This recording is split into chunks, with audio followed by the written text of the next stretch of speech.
Have you ever had a night that started off like any other, but by the end, something in you was forever different?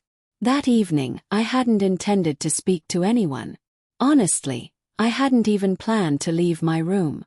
I'd flown into Portland that morning for a work event I had no interest in attending, and booked a hotel based purely on the serenity in its photos.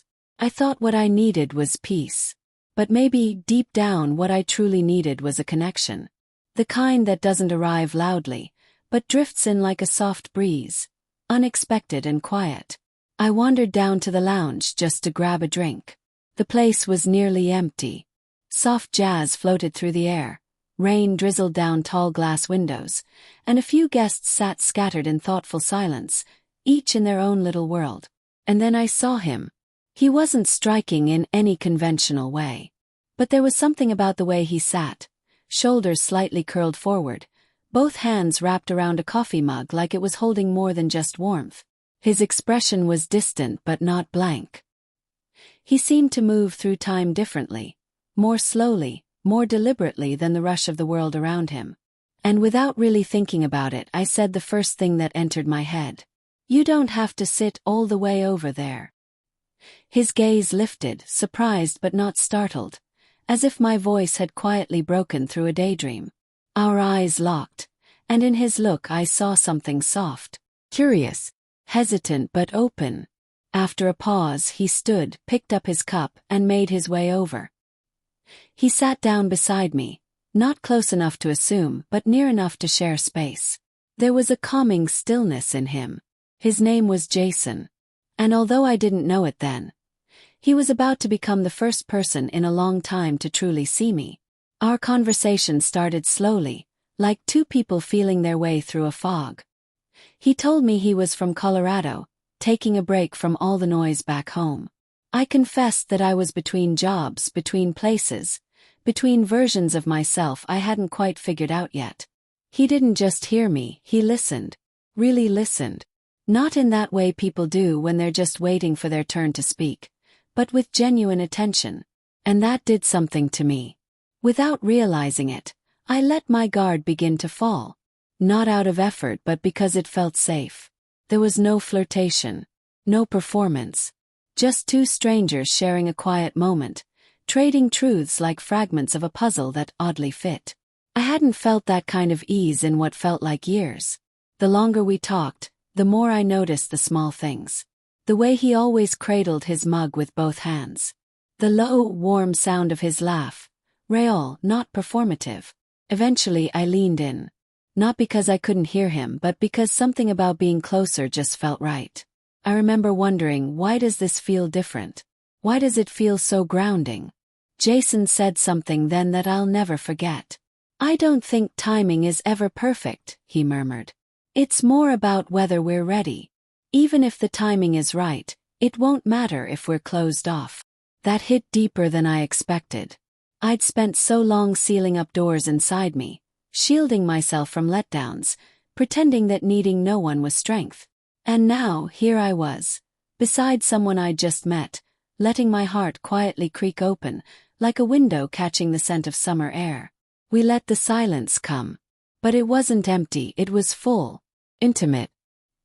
His arm rested lightly along the back of the couch, close but not intrusive. I felt his warmth without needing to be touched. When his fingers brushed against mine as he reached for his drink, I didn't pull away. I let the contact stay for a moment longer than needed. And when I looked at him, it wasn't to check for signs or reactions. It was just to see him. I caught him watching me too, with a stillness that didn't demand, didn't chase. It wasn't about charm or games. He was just there, witnessing me. We spoke more, about favorite books, music, little joys that make life feel alive. Then he said something that's etched into me still.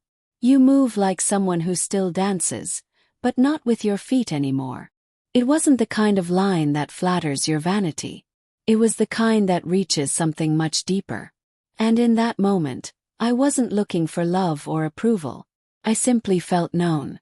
When his hand brushed mine again, it didn't feel like a move. Felt like an offer. I turned my hand palm up, and he interlaced his fingers with mine. Slowly, intentionally. The care.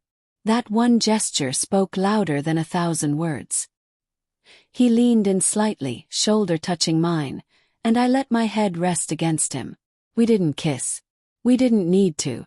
The quiet closeness, the mutual presence, it was more powerful than anything physical.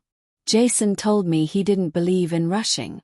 I told him I was done with things that started fast and fell apart even faster. We shared a smile, an unspoken understanding. I opened up about my last relationship. About how I kept pretending I was fine while everything inside me was crumbling. He didn't offer advice. He didn't try to rescue me.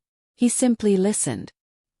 His hand squeezed mine gently and let me feel, without interruption or fixing. That night we didn't make vows. We didn't plan a future. But neither of us wanted to leave. It wasn't lust that kept us there. It was presence. That rare, unspoken connection that doesn't demand a definition. As the hours passed, the lounge grew dim. The soft background sounds faded, but we stayed. Hands intertwined, content in the quiet. Like there was nothing more to be said, and nothing else needed. The next morning I saw him again in the hotel cafe. He smiled, not performatively, but with genuine warmth. Like he was simply glad I was there. I felt lighter, like something inside had shifted back into place. This time we talked about simple things, coffee preferences, weather, everyday thoughts. But the space between us wasn't unfamiliar anymore. It was comfortable. Before I left, he handed me a postcard he'd picked up from the lobby. A watercolor of the Portland skyline. On the back he'd written, "For when you miss the feeling, not the place." I didn't try to come up with a clever response. I just grabbed a napkin and scribbled down my number, not as a promise but as an open door. He folded it carefully and tucked it into his wallet like it mattered. We didn't hug goodbye. We didn't have to. What we'd shared felt whole already. As I walked away, I didn't feel loss. Felt gratitude. For a moment of connection that wasn't meant to last forever, but was meant to happen. One of those rare encounters that gently reshape something inside you. Because sometimes, everything changes with just one quiet invitation. You don't have to sit all the way over there.